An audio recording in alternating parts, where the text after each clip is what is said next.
Pranams. Now for this Atma Vichara, whenever we talk about Atma Vichara, that is self-inquiry, knowing who I am, which is a very deep practice, very subtle practice, which needs so much of subtle focus and attention, which needs so much of deep awareness. Now, according to what I have researched all these years and contemplated on, these four things, if it is there, it is very difficult for us to do this practice.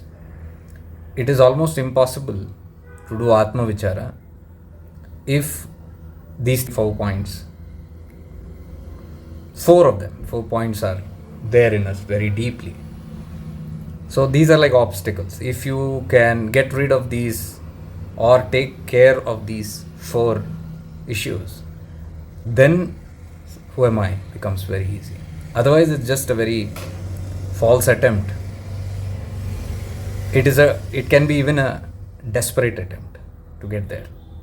One is, if we have this intensity to get something, gain something out of this knowledge, Atma Gyan. So why am I doing Atma Gyan? Why am I doing this Atma Vichara? Why am I trying to contemplate? Because if I contemplate, I will gain something. Maybe I'll gain a little more knowledge. Maybe I'll get something like health, wealth, good relationships, some benefits that I can gain from. So if the intention somewhere in the background even is to gain something out of it, I'll benefit something out of it, it's difficult. This is a very selfless kind of a goal. This is when you have had everything enough. You don't need anything now. And when you approach self-inquiry with that, you are simply saying that I'm content with whatever I have. There's nothing further that I seek. I only seek redemption. I only seek liberation. Freedom from this wisdom. Freedom from knowledge. It should tire you. Even the knowledge should tire you. The second one is about escapism. If I am not catering to my needs, catering to what life is demanding from me, what I have to attend to, I'm escaping. It could be the regular issues of life. It could be the simple issues of life, the practicality of life, or too much of work for me. I want to avoid work, or too much of inner work, outer work and inner work, or the too much too hectic. I can't go into all this stuff. Too much of worldly problems, too much of issues or challenges or obstacles in life. Family issues are too much to handle, I cannot. Or abundant issues, financial issues, health issues, I cannot handle these things. Too much of problems. Now I'm seeking just a liberation from all these problems because I cannot handle it. I just want to jump out of it. This is escapism. Not wanting to face my own flaws, my negativities. I have anger issues.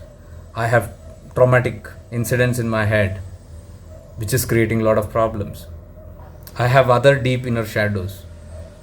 I'm not interested.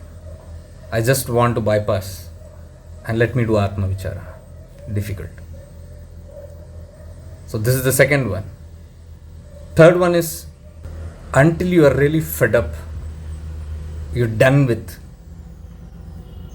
the world, the self world and the external world, and the body, my life, me, my body, my life, my substances, my dreams, my goals,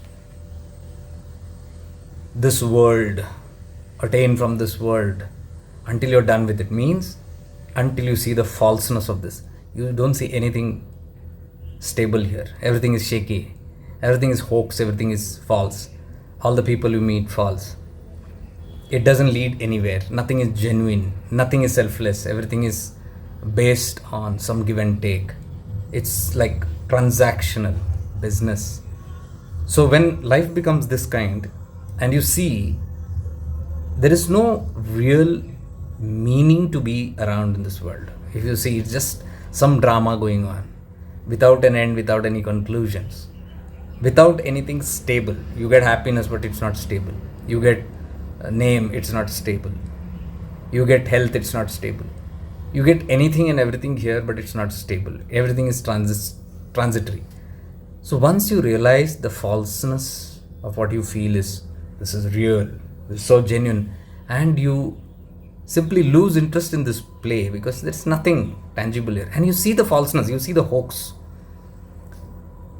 That state of mind is a good state of mind to do self-inquiry, because now you're seeing the reality. Asat kya hai? This is the falseness. So what is the truth? The question goes on, what is the truth? Seeking is to find the truth, find the truth. Very powerful point, this one is. And the fourth one is basically about the ego, where I'm not aware of what this ego is.